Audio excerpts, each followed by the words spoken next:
ಕಲಘಟಗಿ ಹುಬ್ಬಳ್ಳಿ ರಾಷ್ಟ್ರೀಯ ಹೆದ್ದಾರಿಯ ಸ್ಥಿತಿ ಚಿಂತಾಜನಕವಾಗಿದೆ. ರಸ್ತೆಯುದ್ದಕ್ಕೂ ದೊಡ್ಡ ಪ್ರಮಾಣದ ಗುಂಡಿಗಳು ಬೈಕ್ ಸವಾರರ ಪಾಲಿಗೆ ಮೃತ್ಯು ಕೂಪವಾಗಿ ಪರಿಣಮಿಸಿವೆ.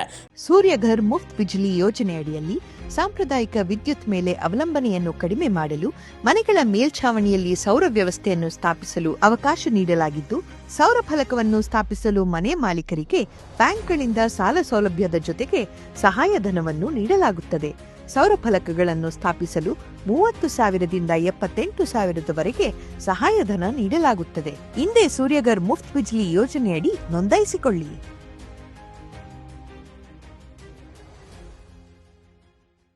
ಹೆಸರಿಗೆ ಮಾತ್ರ ರಾಷ್ಟ್ರೀಯ ಹೆದ್ದಾರಿ ಆಗಿರುವ ಈ ಮಾರ್ಗದಲ್ಲಿ ನಿರ್ಲಕ್ಷ್ಯದಿಂದ ವಾಹನ ಚಲಾಯಿಸಿದ್ರೆ ಜೀವಕ್ಕೆ ಆಪತ್ತು ಖಚಿತ ಅಂತ ಸ್ಥಳೀಯರು ಆತಂಕ ವ್ಯಕ್ತಪಡಿಸಿದ್ದಾರೆ.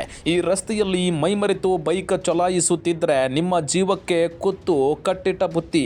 ವಿಶೇಷವಾಗಿ ರಾತ್ರಿ ವೇಳೆ ಎದುರಿನಿಂದ ಬರುವ ದೊಡ್ಡ ವಾಹನಗಳ ಪ್ರಖರ ಬೆಳಕಿನಿಂದಾಗಿ ರಸ್ತೆಯಲ್ಲಿನ ದೊಡ್ಡ ಗುಂಡಿಗಳು ಕಾಣಿಸದೆ ಬೈಕ್ ಸವಾರರು ನಿಯಂತ್ರಣ ಕಳೆದುಕೊಂಡು ಅಪಘಾತಕ್ಕೀಡಾಗ್ತಾ ಇದ್ದಾರೆ.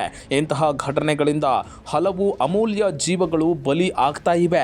ರಸ್ತೆಯನ್ನ ಸುಸ್ಥಿತಿಗೆ ತರಬೇಕಾದ ರಾಷ್ಟ್ರೀಯ ಹೆದ್ದಾರಿ ಪ್ರಾಧಿಕಾರದ ಅಧಿಕಾರಿಗಳು ಈ ಗಂಭೀರ ಸಮಸ್ಯೆಯ ಕಡೆ ಗಮನ ಹರಿಸುತ್ತಿಲ್ಲ ಎಂಬ ಆರೋಪ ಕೇಳಿಬಂದಿದೆ. ಕನಿಷ್ಠ ಪಕ್ಷ ತಾತ್ಕಾಲಿಕವಾಗಿ ಗುಂಡಿಗಳನ್ನು ಡಾಂಬರೀಕರಣಗೊಳಿಸದೆ ಕೇವಲ ಮಣ್ಣಿನಿಂದ ತೇಪೆ ಹಚ್ಚುವ ಕೆಲಸ ಮಾಡ್ತಾ ಇರೋದು ಜನರ ಆಕ್ರೋಶಕ್ಕೆ ಕಾರಣವಾಗಿದೆ.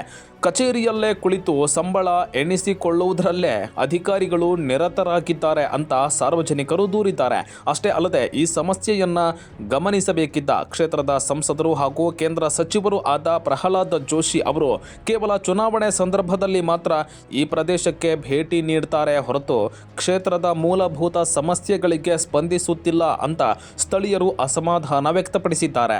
ಇದು ಇಲ್ಲಿನ ಜನರಲ್ಲಿ ತೀವ್ರ ಬೇಸರ ಮೂಡಿಸಿದೆ. ಕೂಡಲೇ ಸಂಬಂಧಪಟ್ಟ ಅಧಿಕಾರಿಗಳು ಮತ್ತು ಜನಪ್ರತಿನಿಧಿಗಳು ಈ ಸಮಸ್ಯೆಯ ಗಂಭೀರತೆಯನ್ನ ಅರಿತು ಹೆದ್ದಾರಿಯ ಗುಂಡಿಗಳನ್ನು ಮುಚ್ಚಿಸಿ ಸುಗಮ ಸಂಚಾರಕ್ಕೆ ಅನುವು ಮಾಡಿಕೊಡಬೇಕು ಅಂತ ಸಾರ್ವಜನಿಕರು ಆಗ್ರಹಿಸಿದ್ದಾರೆ.